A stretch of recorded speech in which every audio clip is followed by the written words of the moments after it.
Welcome to Illegal Dogfights. Here on Illegal Dogfights, we typically feature, well, entirely feature, two Doberman pinschers. And I've taken it upon myself to study the breed, learn about its history, and, just generally know how to take care of my dogs. But lots of people tend to ask me, hey, Legal Dogfights, why don't we see Doberman pinschers being used as police and military dogs? They were all over the place in the 1980s and 1970s. What gives? And in doing my research, there's a couple of things I'm going to talk about here. So, number one, their intelligence. And and you might think, what? I would think you would want to have a highly intelligent dog as a police dog or military dog. And to an extent that's true.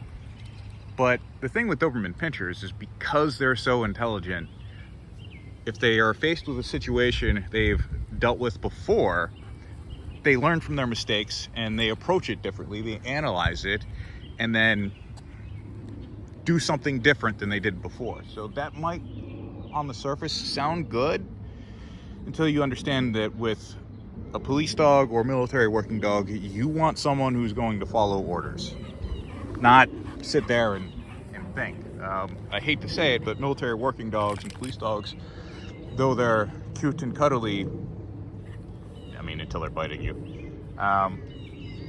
they are essentially tools. Ugh. So another thing is, unlike a Belgian Malinois or German Shepherd, Dobermans have a tendency to bite and then release. Not a big deal with a military working dog, but if you're sending a dog after a suspect and it bites the suspect once and kind of comes back to you, hasn't really helped the situation all that much. Although, I wouldn't want to get bit by these guys, even if they chew on me all the time. Drop. And speaking of that suspect, Doberman pinschers were bred to be protection dogs. They protect you, the owner. So if the handler sends them out to go bite a suspect, they have a tendency to, they'll do the job, they'll go bite them. And like I said, they let go. But if there's any sort of fight there, as long as that suspect doesn't present a threat to their handler, the dog doesn't really care. So they can do a little fight, they get a little altercation. The dog kind of says, well, my handler's, I'm getting kind of beat up here. This guy isn't a threat to my handler anymore. So, I'm out. Whereas a Belgian Malinois or German Shepherd, they get locked on and they just go to town. And they latch on and they don't let go. And speaking of handlers, so these dogs, as you've seen in the comments, and maybe you've heard me talk about it before, these two dogs are extremely loving. And in military work and police work, the dogs have to go from handler to handler sometimes. People quit, they retire, they get to the end of their contract. Doberman pinschers get heartbroken when that happens. And for you to form a really good bond with your dog, and if you're a dog handler in the military or law enforcement, you have to have a bond, a good relationship with your dog. For a Doberman pinscher, you got to be with them a lot. So these two sleep in my bed. They're, the only time they're not with me is when I'm at work.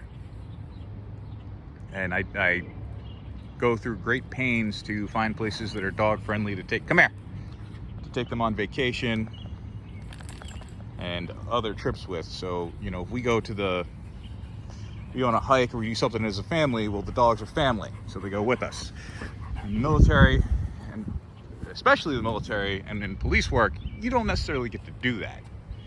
So it takes a lot longer to build up a bond with these dogs. And after they've built up that bond with you, if you get out of your service, you retire, you know, your contract's up, or you get shipped to another unit, the dog can't work anymore because it's heartbroken that it doesn't see you. So that's kind of the reason why they've fallen out of service, out of popularity with, come here, Jack, with police and military. They're also not really suited for extreme environments. The German Shepherd and Belgian Malinois, they have their coats to protect them from the sun and the cold and all that. And you know, Jack's got a little bit of a thicker coat than Juliet, and it's not much there. These two, I don't let them get sunburned, but I bet they could get sunburned with that short hair they got there. I've just opted not to find out. All right, I hope you like my not so detailed explanation as to why Doberman Pinschers are not used as police dogs anymore. Like, subscribe, and share. Illegal dog fight.